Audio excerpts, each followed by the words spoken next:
Hello Ram sir. Hi Nagaraju. Visualization 2.0 happy money. జనరల్‌గా అంటే మనం మామూలుగా ఏదైనా బిజినెస్ చేసేటప్పుడు కొన్ని క్యారెక్టరిస్టిక్స్ మెయింటైన్ చేయాల్సినటువంటి అవసరం ఉంది. అంటే ఆ బిజినెస్‌ని గ్రో చేయాలి అనంటే.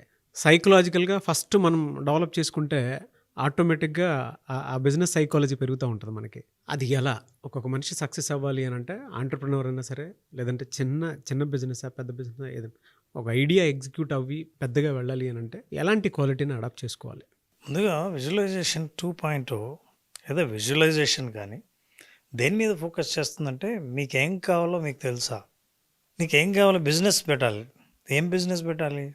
ఎందుకు పెట్టాలనుకుంటున్నావు? నేను ఎంటర్‌ప్రెన్యూర్‌గా ఎదగాలి అని అనుకున్నాను. ఎంటర్‌ప్రెన్యూర్‌గా ఎదగాలనుకోవడం క్లియర్ గోల్ కాదు. మరి క్లియర్ గోల్ ఏంటి? ఒక ఎంటర్‌ప్రెన్యూర్‌గా మీరు ఎదగాలనుకుంటే మీకు ఉండాల్సిన కనీస లక్షణాలేంటి? దాని తర్వాత మీరు చేసే ప్రాక్టీసెస్ మీకు ఉపయోగపడతాయి. అవేంటో మనం తెలుసుకుందాం. ముఖ్యంగా ఈ ఎపిసోడ్ మనం కొత్తగా బిజినెస్ స్టార్ట్ చేయాలనుకున్న న్యూ ఎంటర్‌ప్రెన్యూర్స్‌కి వాళ్ళ కోసమే ఎపిసోడ్ చేద్దాం. వాళ్ళ గురించే మాట్లాడదాం. అయితే ఎవరైతే కొత్తగా ఎంటర్‌ప్రెన్యూర్‌గా అవ్వాలనుకుంటున్నారో, జీవితంలో ప్రూవ్ చేసుకోవాలనుకుంటున్నారో, ఈ గోల్‌ని సాధించాలని అనుకుంటున్నారో, వాళ్ళకు ఉండవలసిన లక్షణాలు, క్లారిటీ ఏంటో తెలుసుకొని, ఆ క్లారిటీని, ఆ లక్షణాలని విజువలైజేషన్‌లో ఉపయోగపెడితే ముందుకెలా వెళ్తారు? అలా ఉపయోగపెట్టడం ద్వారా దే కెన్ థింక్ డబుల్.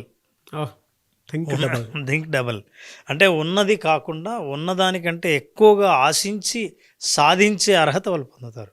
అట్లా పొందాలంటే నాకు తెలిసి విమెన్ ఎంటర్‌ప్రెన్యూర్స్ కానీ, మెన్ ఎంటర్‌ప్రెన్యూర్స్ కానీ ఉండాల్సిన first quality what I say ఇది సెల్ఫ్ డిసిప్లిన్. చాలామందికి డిసిప్లిన్ అంటే మిలిటరీ గుర్తొస్తుంది. డిసిప్లిన్ అంటే స్ట్రిక్ట్ రూల్స్ గుర్తొస్తాయి. డిసిప్లిన్ అంటే ఇబ్బంది గుర్తొస్తుంది.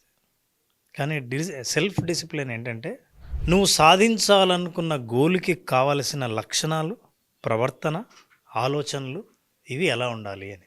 నువ్వు ఏ గోల్ సాధించాలనుకున్నావో దానికి సంబంధించినవి ఉండాలి. ఫర్ ఎగ్జాంపుల్ ప్రయాణం చేయాలనుకున్నావు, ఫ్లైట్లో వెళ్దాం అనుకున్నావో, ట్రైన్లో వెళ్దాం అనుకున్నావో, బస్సులో వెళ్దాం అనుకున్నావో అని నిర్ణయిస్తూనే దానికి కావాల్సిన ఎంత ఓపిక, ఎంతసేపు ఎదురు చూడాలి, ఎన్ని గంటలు ఉంటుందని మెంటల్గా ప్రిపేర్ అవ్వాలి. అంటే జనరల్‌గా సార్ మీరు ఇట్లా చెప్తుంటే డిసిప్లిన్ అంటే మీరు చెప్పినట్లు ఫిజికల్ ఇది గుర్తొచ్చేది మనకి. డిసిప్లిన్ అంటే ఒక్కొక్కలాంటి మైండ్‌లోకి వచ్చారు. కొంచెం జనరేషన్ మారిన తర్వాత ఎమోషనల్ డిసిప్లిన్ అనేది చాలా అవసరం అని మీరు మాట్లాడుతుంటే అర్థమైంది. మీరు ఇందాక అన్నారు కదా కొన్ని క్వాలిటీస్. అవన్నీ ఎమోషనల్‌గానే అంటే అన్‌కంట్రోల్డ్ నోటి దురుసు కొంతమందికి ఉంటుంది. అన్‌కంట్రోల్డ్ ఎమోషన్స్ హై లెవెల్‌లో ఉన్నప్పుడు కూడా మనిషి బిజినెస్ చేయడానికి అవకాశం ఉండదు. మీరు చెప్పిన ఇందాక క్వాలిటీస్‌లో నాకు అది వెంటనే ట్రిగ్గర్ అయింది. ఓహో! అంటే ఒక తరం మారిన తర్వాత అంటే ఇప్పుడున్న దాంట్లో అయితే పర్టికులర్‌గా సెల్ఫ్ డిసిప్లిన్ అంటే ఎమోషనల్‌గా ఎంత బ్యాలెన్స్డ్‌గా ఉన్నామో చాలా ఇంపార్టెంట్ అది. ఒక్కసారి మనం బిహేవియర్స్ గురించి మాట్లాడడం, వినడం, అవతల వాళ్ళు వాడే భాషను జాగ్రత్తగా చూసుకోవడం, ఇలాంటివన్నీ చాలా ఇంపార్టెంట్ బిజినెస్‌లో ఎస్పెషల్లీ బిజినెస్లో. సో డిసిప్లిన్ అంటే అదే. ఏదైతే మానేయాలనుకుంటున్నారో, ఏదైతే కన్సిస్టెన్సీ మెయింటైన్ చేద్దాం అనుకుంటున్నారో అది మెయింటైన్ చేయగలగాలి. అయితే ఇవన్నీ చేయడానికి ముందు ఓకే, నేను బిజినెస్ ఎంటర్‌ప్రెన్యూర్‌గా ప్రూవ్ చేసుకోవాలనుకున్నాను, సెల్ఫ్ డిసిప్లిన్ డెవలప్ చేయాలనుకుంటున్నాను. అయితే నెక్స్ట్ ఏం చేయాలి?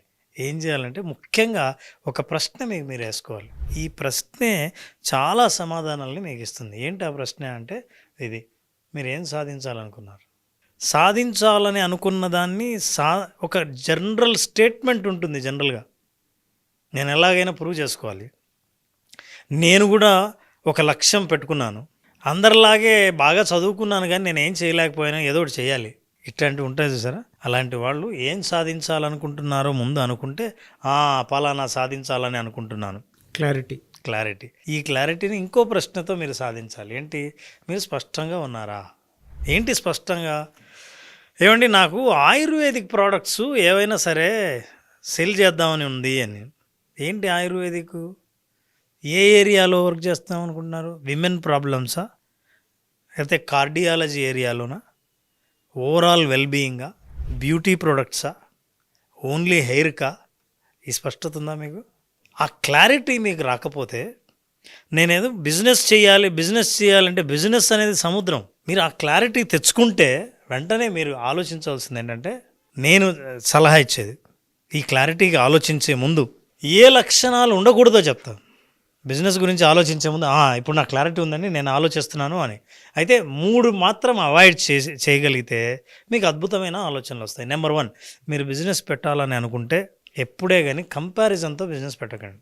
ఆవిడ చేస్తోంది ఎంత బిజీగా ఉంది తెలుసా, ఈ బిజినెస్కి మంచి డిమాండ్ ఉంది, నేను చూశాను ఈయనకి తీరికే లేదు, ఆ బిజినెస్కు ఉన్న డిమాండ్కి ఎవరు కాంపిటీషనే లేరు అని నువ్వు ఈ కంపారిజన్తో నువ్వు పెట్టాలని అనుకున్నావు అనుకో, మీకు తెలియదు ఒక బిజినెస్ బిల్డ్ అవ్వడానికి దాని వెనకాల కనపడని కారణాలు లక్ష ఉంటాయి.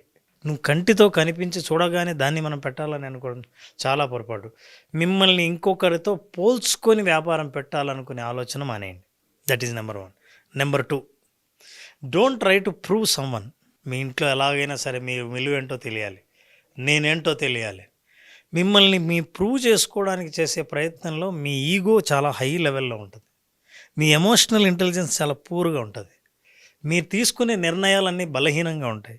ఇవన్నీ ఇంకొకరికి మీరెవరో ప్రూవ్ చేసుకోవడానికి, మా ఇంట్లో మా ఆయనకు తెలియాలి, మా ఆవిడకి తెలియాలి, మా బంధువులకు తెలియాలి, వీళ్ళందరూ ఫ్యామిలీ ఫంక్షన్కి వచ్చినప్పుడు ఎవరు మర్యాద ఇవ్వట్లేదు, మర్యాద రావాలంటే మనం బిజినెస్ పెట్టాలి, మనం ప్రూవ్ చేసుకోవాలని అనుకోవడం. మిమ్మల్ని మీరు ప్రూవ్ చేసుకోండి అంతే. ఇంకోరు ప్రూవ్ చేసే ప్రయత్నంలో బిజినెస్ ఫెయిల్ అవ్వడం ఖాయం. స్పష్టంగా ఉన్నారంటే మీ స్పష్టతలో ఇవి ఉండకూడదు. 3వది most important, do not set without knowledge.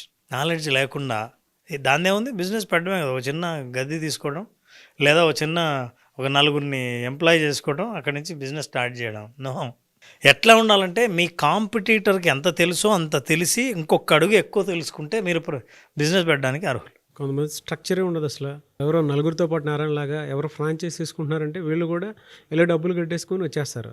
పొద్దున్న పని చేసేది ఎవరు, అసలు ఆ స్ట్రక్చర్ని బిల్డ్ చేసేది ఎవరు? ఇది అతిపెద్ద ఇదండి. అంటే ప్రతి ఒక్క ఆంటర్ప్రెన్యూర్ తెలుసుకోవాల్సినటువంటి విషయం. ఇప్పుడు వాళ్ళు నిర్ణయం తీసుకున్నా ఈ ప్రశ్నలు వేసుకోవాలి, దీంట్లో నుంచి ఏమైనా వచ్చిందా నా బిజినెస్ ఐడియా. మీరు తపస్సు చేస్తున్నాను అనుకోండి, నేను ఏదైనా జీవితంలో సాధించాలని, వెంటనే దేవుడు ప్రత్యక్షమయ్యాడు. అడిగే ప్రశ్న ఏంటి నాగరాజు? దేవుడు కనుక ప్రత్యక్షం అయితే ఫస్ట్ అడిగేది డబ్బే.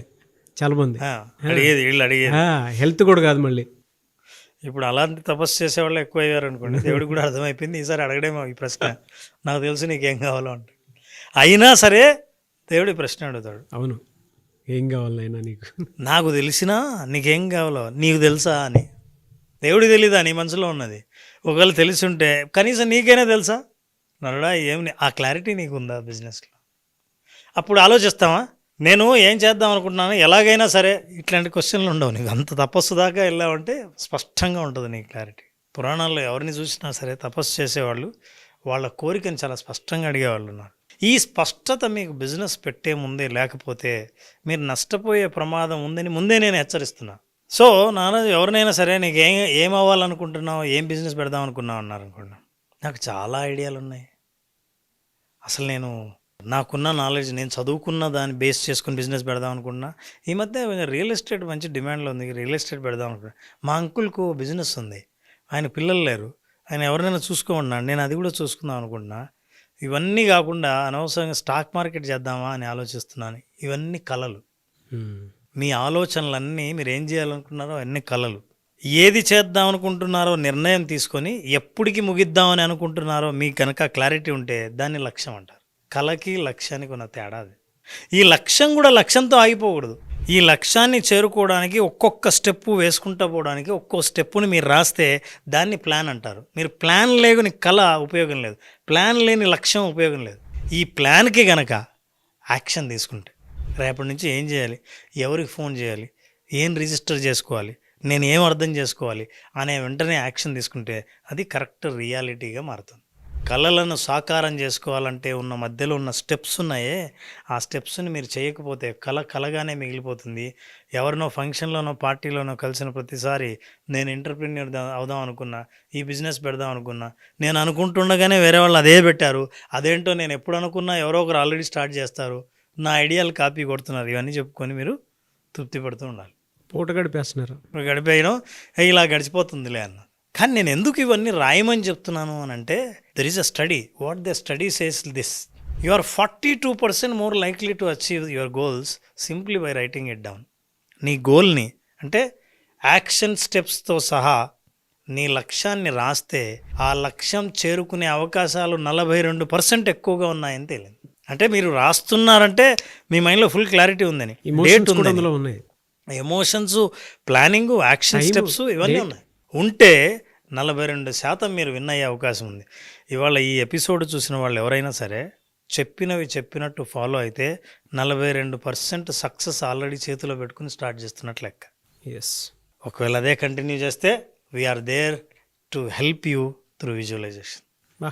మీరు ఇవన్నీ చేయగలిగితే విజువలైజేషన్ 2.0 హ్యాపీ మనీ, హ్యాపీనెస్ని, లక్ష్యం చేరుకునే విధానాన్ని మీకు తెలియజెప్పి మీ ఫ్యూచర్ని మీకు ముందే చూపించగలుగుతుంది. నాకు బాగా నచ్చింది. అంటే జనరల్గా మాటలు చెప్పి పూటలు గడిపేస్తూ ఉంటారు చాలామంది. ఒక ఐడియా అనుకుంటారు, అది ఎగ్జిక్యూషన్లో ఉండదు, దాని తర్వాత దాని స్ట్రక్చర్ తెలియదు, లేదంటే వేరే ఫ్రాంచైజీని వెంటనే బయట అమ్ముతున్నారు కదా అని చెప్పేసి కొనుక్కునేసి బ్రాండ్ నేమ్ ఈజీగా వచ్చేస్తుంది కదా అని చెప్పేసి అవును, ఏదో పెట్టాము, మనకు మంచి బిజినెస్ సెట్ ఉంది, బాగానే చేసుకుంటున్నాం అన్నమాట. బట్ వెనక గొయ్యి చూస్తే మాత్రం కనిపిస్తూ ఉంటుంది ఓ రేంజ్లో. ఎచ్చులకు పోయి కొంతమంది చేసేటువంటి తప్పులు ఏవైతే ఉంటాయో అవి జరగకుండా ముందే జాగ్రత్త పడాలి అని అంటే ఈ వీడియో బాగా ఉపయోగపడుతుంది. చాలా ఉపయోగపడుతుంది. అండ్ ప్యూర్ సైకాలజీ కూడా మీరు మాట్లాడారు. పూట గడపటం మీకు అలవాటు అయిపోతే ఏ రోజుకి అది అంటే మీ కళనే ఉండిపోతుంది తప్ప చెప్పుకుంటూ తృప్తి పడుతుంటారు. ఇంకంతే. ఇంట్రాస్పెక్షన్ లేకుండా మీరు ఏ బిజినెస్ స్టార్ట్ చేసినా సరే అవతల వాళ్ళకి చూపించడానికే స్టార్ట్ చేస్తున్నారు తప్ప మిమ్మల్ని మీరు నిరూపించుకోవడానికి కాదని మాత్రం తెలుసుకోండి. థ్యాంక్ యూ అన్న. Thank you so much Ram గారు. Thank you Naraj, thank you so much. Visualization 2.0 happy money class మళ్ళీ ఎప్పుడు ఉండే అవకాశం ఉంటుంది? Naraj August 9th happy money program start చేస్తున్నాం, విజువలైజేషన్ 2.0. ఓకే. విజువలైజేషన్ 2.0 అంటే విజువలైజేషన్ అంటే తెలిసిన వాళ్ళని నెక్స్ట్ లెవెల్కి తీసుకెళ్లే ప్రోగ్రామ్. జీవితంలో మనీ, హ్యాపీనెస్ ఇవి రెండు కలిసి ప్రయాణించే మార్గాన్ని చూపించేది విజువలైజేషన్ 2.0. ఈ హ్యాపీ మనీ అటెండ్ అయిన వాళ్ళందరూ వాళ్ళ హ్యాపీనెస్ గురించి ఎప్పుడు ఫోకస్ చేయని వాళ్ళని ఎలా పొందారో ఆ అనుభవం కావాలనుకుంటే happy money visualization 2.0 August 9th start అవుతుంది. నా బర్త్డేకి ముందు రోజు నేను కూడా క్లాస్ అటెండ్ అవుతాను సార్. Good start. నిజంగా నేను కూడా కొత్త రిజల్యూషన్స్ తీసుకోవాల్సినటువంటి అవసరం, బాధ్యత ఉంది. నాకు కూడా అటెండ్ టైం వచ్చింది, రిపేర్ చేసుకునేటువంటి అవకాశం. సో డెఫినెట్గా నేను ఈ సిరీస్ మొత్తంలో నేను కూడా ఉంటాను. సో మీరు కూడా మాతో పాటు ట్రావెల్ అవ్వాలి అనుకునేటువంటి వాళ్ళు ఈ సిరీస్లో జాయిన్ అవ్వాలి అనుకుంటే స్క్రీన్ మీద మీ కాంటాక్ట్ నెంబర్ కనిపిస్తుంది. దాన్ని మీరు కాల్ ఆర్ మెసేజ్ వాట్సాప్ చేసి August 9th క్లాస్కి ఎన్రోల్ చేసుకోండి. ఒకవేళ మీ కాంటాక్ట్ నెంబర్ కనెక్ట్ అవ్వట్లేదనంటే మిస్టర్ నాగ్ అఫీషియల్ 1 అన్న ఇన్స్టాగ్రామ్ ఐడి ఉంది, దానికి మీరు పర్సనల్ మెసేజ్ పెడితే నేను రామ్ గారు డైరెక్ట్గా నేను రామ్ గారి టీమ్కి ఫార్వర్డ్ చేస్తాను. ఆ విధంగానే సార్ మీరు అప్రోచ్ అవ్వచ్చు. ఈ వీడియో లైక్ చేయండి, షేర్ మాత్రం తప్పకుండా చేయండి. ఇలాంటి మరిన్ని వీడియోస్ కోసం మా ఛానల్ ఫాలో అవ్వండి. Thank you so much Ram sir. Thank you so much. Thank you.